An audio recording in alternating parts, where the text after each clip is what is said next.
শিল্পীরা সচরাচর তাদের কণ্ঠচর্চার জন্য বা পরিচর্যার জন্য তারা নাকি ঠান্ডা জাতীয় কিছু খেতে পারে না, আইসক্রিম। আপনাকে কখনো যদি আইসক্রিম বা কোল্ড ড্রিঙ্কস অফার করা হয় তাহলে কি রিজেক্ট করবেন নাকি খাবেন? আমি আইস ছাড়া পানি খেতে পারি না। প্রথমত আমি আমার মনে আছে যে আমার এক জায়গায় একটা শোতে গিয়ে স্টেজে ওঠার আগে আমার খুব পানি পিপাসা লেগেছে, তো আমাকে নর্মাল পানি নিয়ে এসে দেওয়া হয়েছে, নর্মাল টেম্পারেচারের পানি নিয়ে এসে দেওয়া হয়েছে, কিন্তু আমি ওটা খেতে পারিনি। কারণ আমি অল টাইম আইস কফি খাই, আইস ওয়াটার খাই, আইসক্রিম আমার খুব পছন্দ, সো আমি এটা না করি না। আমি দেখেছি যে আমাদের সুবিনন্দিতা ছিলেন, দাদা সবসময় গান গাওয়ার আগে দেখতাম যে আইস চাবিয়ে খেতেন। সো এটা আসলে একটা প্র্যাকটিসের ব্যাপার, একটা অভ্যাসের ব্যাপার, যার যেটা প্র্যাকটিস হয়ে যায় এটা তার থেকে যায়।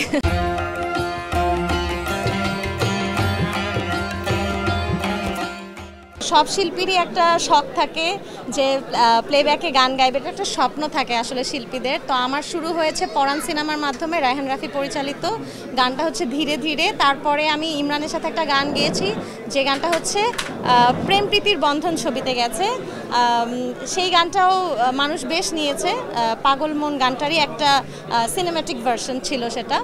আর আশা করি যে এরকম আস্তে আস্তে হয়তো বা ছোট ছোট করে হাঁটি হাঁটি পা পা করে সামনের দিকে এগোবো। তবে অবশ্যই যদি আমাকে নিয়ে প্রডিউসাররা ভাবেন, সঙ্গীত পরিচালকরা ভাবেন, তাহলে যত বেশি সিনেমার গান আসবে মানুষের হৃদয়ের কাছে তো তত বেশিই পৌঁছতে পারবো। আমি আসলে সিন্ডিকেট বলবো না, এমনিতেই আমাদের দেশে সিনেমা অনেক কম হচ্ছে। কারণ যত বেশি সিনেমা হবে আমাদের আর্টিস্টের সংখ্যা তো অনেক বেশি, আমরা ঘুরে ফিরে দেখা যাবে আর্টিস্টরা অনেক বেশি গান গাওয়ার সুযোগ পাবো। কারণ আপনি যদি বলেন যে একজন নায়কের ছবি সবাই দেখছেন, সেটা যেমন আমরা বলতে পারি না, কারণ নায়ক তিনি নিজেই প্রডিউসার, তিনি নিজে যে কটা সিনেমা আমাদেরকে উপহার দিচ্ছেন আমরা সেগুলোই দেখার সুযোগ পাচ্ছি। সো মানুষ যত পেট্রোনাইজ করবে সিনেমা তত বাড়বে, আমরা তত বেশি গাওয়ার সুযোগ পাবো। আর একটা সময় দেখা গেছে রুনা ম্যাম, সাবিনা ম্যাম অনেক বেশি গান গেয়েছেন, তো তারা কি সিন্ডিকেট মেনটেন করেছেন? আসলে তো তারা ভালো গাইতেন। তো এইরকমই আমার মনে হয় এখন যারা গাইছেন এই সময় তারা বেস্ট গাইছেন, এই জন্য তারা এখন গান গেয়ে যাচ্ছেন। হয়তো আমাদেরও সময় আসবে তখন আমরা গাই। রুনা ম্যামের কথা আসলে অন্য একটা জায়গায় উনি বসে আছেন, একটা আসনে বসে আছেন। ওনার কথা এইটুকু স্বল্প সময়ে বলে আসলে শেষ করা যাবে না।